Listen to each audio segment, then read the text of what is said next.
the Paris Olympics opening ceremony today, 3 high-speed train routes in France were vandalized overnight. This led to massive disruptions of traffic, affecting 800,000 travelers.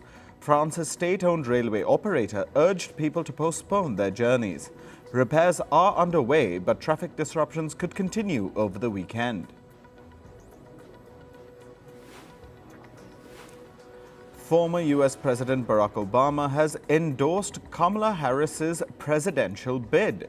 A short video of the duo talking on the phone has been released. Obama said that him and his wife would do everything to get Kamala Harris to the Oval Office.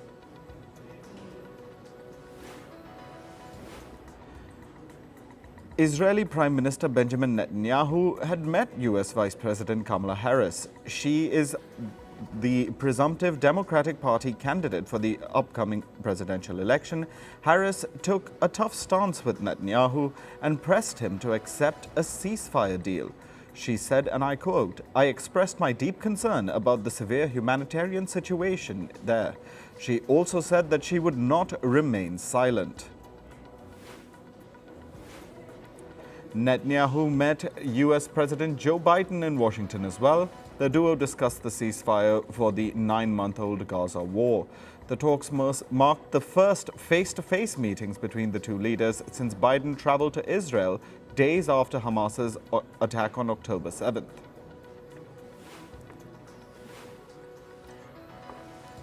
Protesters gathered near the White House yesterday as Biden met Netanyahu. The demonstrators poured fake blood on the streets to symbolize the blood of the Palestinian people. Some arguments were also seen between pro-Palestinian and pro-Israeli demonstrators who had gathered outside the White House at the same time. In Kenya, protesters have returned to the streets. The demonstrators seek President William Ruto's resignation. They also want justice for the people killed during the previous protests. To quell yesterday's protest, the Kenyan police used live rounds and launched tear gas in the capital, Nairobi. Today, India is celebrating the 25th anniversary of victory in the Kargil War. The celebrations commemorate India's victory against Pakistan in 1999. The war was fought in the mountains of the northern Kargil district in Ladakh. India's Prime Minister Narendra Modi visited the Kargil War Memorial in the town of Dras. He paid his respects to India's soldiers. The Association of Southeast Asian Nations, or ASEAN, is holding meetings with top diplomats from around the world. Envoys from Russia, Japan, South Korea, and the European Union, India, and other nations are in attendance. The meetings come ahead of the weekend's ASEAN Regional Forum in Laos. Sri Lanka will hold a presidential election on September 21st. The incumbent president, Ranil Wickremesinghe, is expected to run. This will be the first election since the country declared bankruptcy in 2022. It will be a referendum on Wickremesinghe's efforts to resolve Sri Lanka's economic crisis. Venezuelan President Nicolas Maduro held his final rally on the streets of the capital Caracas ahead of Sunday's election. The rally saw Maduro loyalists clad in red, waving flags and chanting slogans in support of their candidate. The Venezuelan president is eyeing a third term. South Africa will be getting its first woman Chief Justice. President Cyril Ramaphosa has tapped 60-year-old Mandisa Maya for the job. She will assume her new role on September 1st. In climate news, Typhoon Gaimi has wreaked havoc across Taiwan before moving on to mainland China. The typhoon dumped about 1,800 millimeters of rain in Taiwan. At least 5 people were killed and over 500 were injured. After devastating Taiwan, the typhoon made landfall in China's Fujian province. About 630,000 people in Fujian have been affected. Almost half of them had to be evacuated. Meanwhile, northern Japan has been grappling with severe floods and landslides due to heavy rain. At least 4 people have been reported missing. Residents have been advised to take shelter at safer zones. At least 6 people have died due to incessant rain in the Indian state of Maharashtra. Authorities have issued heavy rain warnings in the central part of the state. Schools and colleges have been asked to shut, and people have been advised to stay indoors. A severe heat wave in Morocco killed at least 21 people over a 24-hour period. This took place between Wednesday and Thursday in the central city of Beni Mellal. Temperatures had gone up to as high as 40 degrees Celsius. The world recorded its hottest day ever on July 22nd. The average surface air temperature hit 17.15 degrees Celsius. The previous record for the world's hottest day had been set just a day before this. Average temperatures hit 17.09 degrees Celsius on July 21st. But that record was surpassed in just one day as the summer continues to break heat milestones. UN Secretary-General Antonio Guterres has asked all countries to address the issue of extreme heat. He made the plea after July 22nd was confirmed as the world's hottest day ever. This is the first time that the UN has put out a global appeal for action on extreme heat. Meanwhile, South Africa is going to slow its transition from coal to renewable energy. This comes days after the country's president, Cyril Ramaphosa, brought in a climate change law. The law sets a cap for large gas emitters. South Africa is the 14th biggest carbon emitter in the world. A massive wildfire has devastated the town of Jasper in Canada's Alberta province. About 50% of the buildings and structures there have been burnt down. People in the tourist town have had to be evacuated due to the spreading fire. Currently, there are about 176 active wildfires in Alberta. More than 50 of the fires are out of control. The state of California in the US is facing its largest wildfire of the year so far. It started on Wednesday near the city of Chico. The wildfire has already burnt over 50,000 hectares of land. No injuries have been reported yet, but only 3% of the fire was contained by Thursday afternoon. On to business and tech news. The US economy grew by 2.8% in the second quarter this year. The April to June quarter growth was more than what most analysts had projected. It also surpassed the 1.4% growth that the US reported in the first quarter of the year. Data showed that the economy was driven by strong consumer spending and government expenditure. Indian drug maker Mankind Pharma has announced plans to acquire Bharat Serums and Vaccines. The deal has been valued at over $1.6 billion. Bharat Serums is known for its products targeting women's health and fertility treatments. Mankind Pharma says that the women's health segment offers them strong growth potential. An Australian court has dismissed a class action lawsuit against the German biotech firm Bayer. The lawsuit claimed that Bayer's weed killer caused blood cancer. The court ruled that there was insufficient evidence to support the accusation. Bayer is facing similar lawsuits over its weed killer in the United States. American carrier Southwest Airlines is abandoning its decades-old open seating plan. The airline allowed passengers to choose from the available seats after boarding. Southwest says that they will now shift to assigning seats. It's expected to allow the carrier to charge passengers for seats with extra legroom. This comes as Southwest Airlines' revenue has declined in recent quarters. Falcon 9, the SpaceX rocket, has been cleared to return to space. The Falcon 9 was grounded earlier this month after it suffered a failure. On July 11th, a Falcon 9 rocket carrying 20 Starlink satellites faced an oxygen leak. The satellites deployed by the rocket were left in a lower orbit and were later destroyed. The U.S. Federal Aviation Administration says that it did not find any public safety issues in the incident. Elon Musk says that he will discuss his investment plans for artificial intelligence startup xAI with Tesla's board. Musk wants to invest $5 billion in his artificial intelligence startup. Earlier, Musk started a poll on his social media platform X asking for user opinions on the investment plan. His followers have voted in favor of the plan.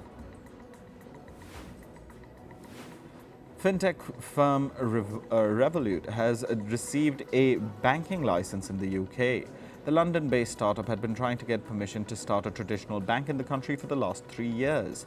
However, it was delayed due to issues with Revolut's internal accounting. The firm operates globally with over 45 million customers. Social media giant Meta could become the first firm to be fined under the European Union's new Digital Market Act. Reports say that the tech giant will likely be fined for linking its ads platform Marketplace with Facebook. Earlier, the EU had said that this move amounts to the abuse of market dominance. It imposes unfair conditions on competing online ad firms. The EU's antitrust regulator will likely fine Meta within the next few months.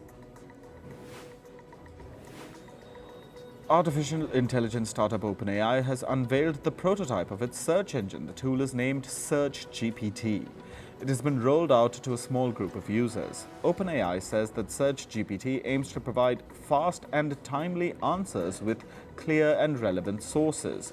With this tool, OpenAI is expected to directly compete with Google, which dominates the search engine market. Nearly a week after a global computer outage, cybersecurity firm CrowdStrike says that 97% of Microsoft Windows systems are back online. A software update by the firm had disrupted about 8.5 million Windows devices. The outage affected airlines, banks, and healthcare services, among other things, globally. The effects of the IT outage lasted for days. Moving to sports, the Paris 2024 Olympics is set to begin with a grand opening ceremony today. The ceremony will kick off the 16-day-long sporting event. For the first time in Olympic history, it will be held outside a traditional stadium. The event will feature an open-air parade along the stretch of the river Seine. Anti-Olympics protests broke out outside the Place de la République in Paris. Around 300 protesters gathered to rally against the Olympic Games. They condemned the cost incurred to organize the event, the environmental impact, and the forced eviction of homeless people. A star-studded charity gala was held on the eve of the Olympic opening ceremony in Paris. It featured stars like NBA champion LeBron James, tennis legend Serena Williams, and Novak Djokovic. Djokovic spoke about his excitement about seeing beach volleyball under the Eiffel Tower. Indian athletes are eyeing a double-digit medal haul at the Paris Olympics. India will be hoping to improve their medal tally of 7 from the 2020 Tokyo Olympics. A total of 117 Indian athletes are participating in the Paris Games. In tennis, women's world number 3 Elena Rybakina of Kazakhstan has withdrawn from the Paris Olympics. She is reportedly ill. Her announcement came just hours after the draw was held. Rybakina was supposed to feature in the women's singles and mixed doubles at the Paris Olympics. In cricket, former Pakistan captain Shoaib Malik has requested India to come to Pakistan for the 2025 Champions Trophy. He says that since Pakistan travelled to India for the 2023 ODI World Cup, it's now time for India to reciprocate and trust them. Reports suggest that India is unlikely to visit Pakistan for the event, citing security concerns. England captain Ben Stokes has voiced concerns over the international cricket calendar. He thinks that the schedule is cramped and that it needs to be addressed. England's packed roster includes matches with Sri Lanka, Australia, Pakistan, the West Indies and New Zealand. Stokes says that players should be consulted before tours are decided.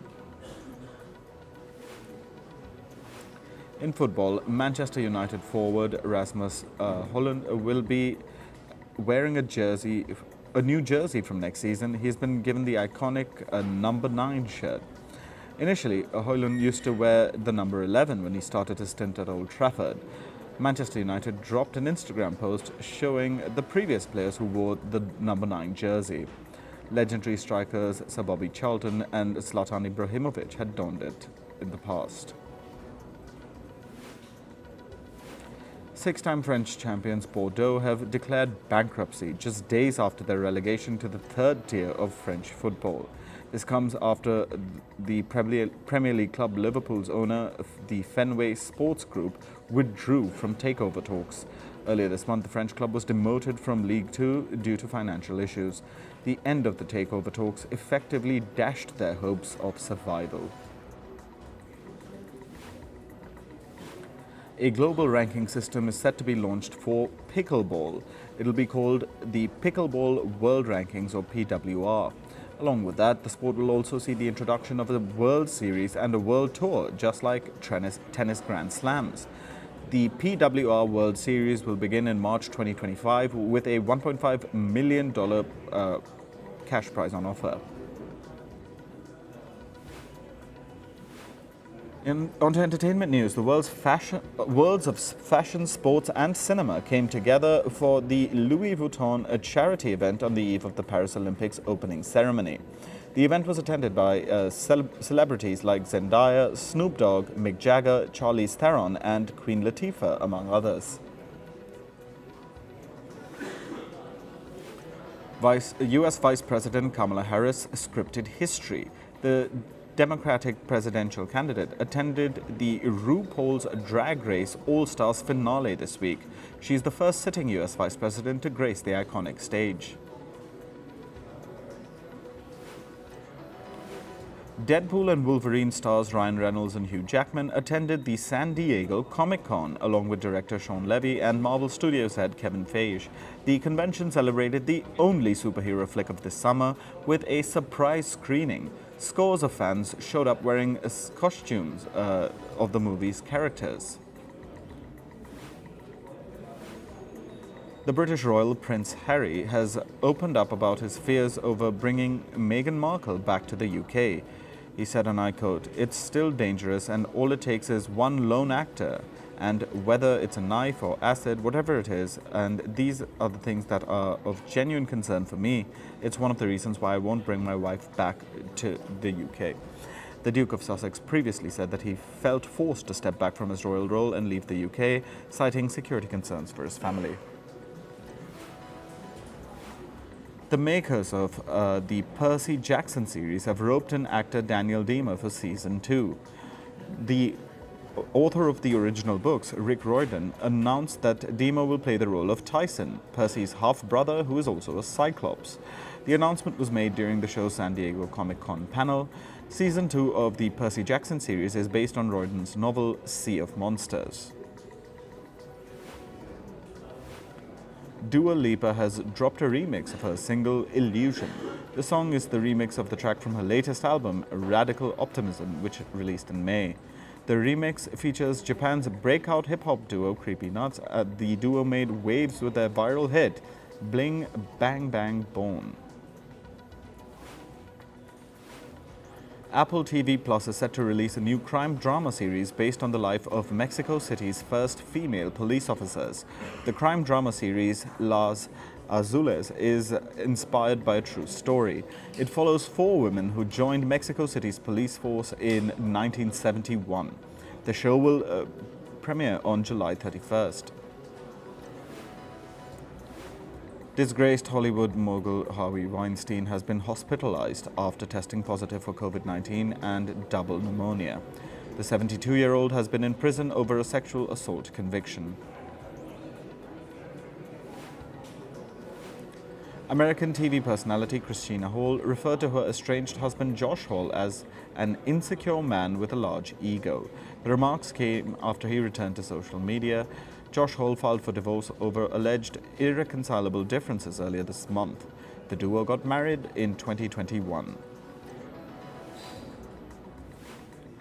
Video game voice actors and motion capture performers have called for a strike. This is after new labor contract negotiations failed. A union representing over 2,500 video game performers has been in talks with major gaming companies. The video game actors want assurances that they will not be replaced by artificial intelligence.